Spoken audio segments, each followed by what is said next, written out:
Welcome back to another video. So today I'm going to be talking about my experience using the Canon EF 300mm f2.8 adapted to the Canon R6 for basketball photography.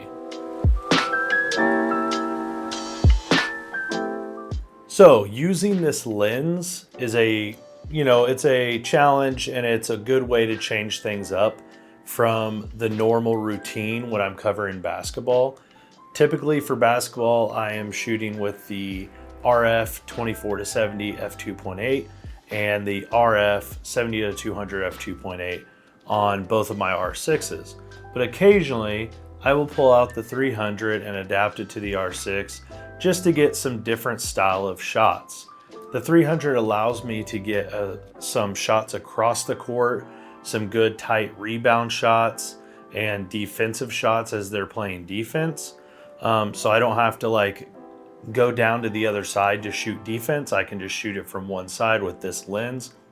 This lens also allows me to get some really unique tight portraits of the players, which I also like to get occasionally because the way my photos are being used for, player of the week or just stats or sometimes just for graphics, it doesn't hurt to have some nice tight shots of just like a headshot or portrait. So I'm always mixing this in, and recently this season I haven't used it much, so I pulled it out for a doubleheader and covered most of the game with this along with the 70-200 as well when I needed a little bit of zoom range. But today we're talking about the 300.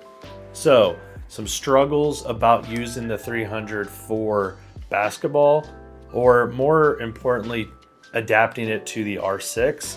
Adapting it works perfectly fine with the autofocus. The downside is really in the mechanical and electronic shutter.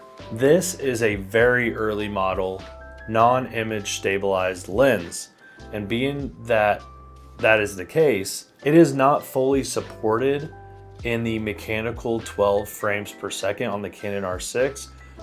So you're going to be shooting a little slower on the burst, or you go to the electronic shutter.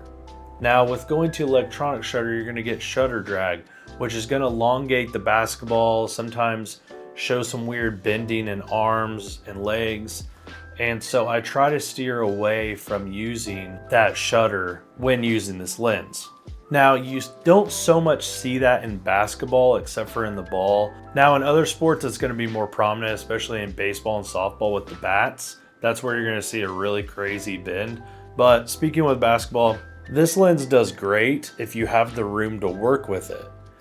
Shooting from the baseline with this lens is a little bit of a struggle, but I was able to go up into the student section, which is down behind the baseline, and shoot over the cheer team and be able to shoot under the basket and get some really good shots. We do have a higher platform, but I didn't take it up there.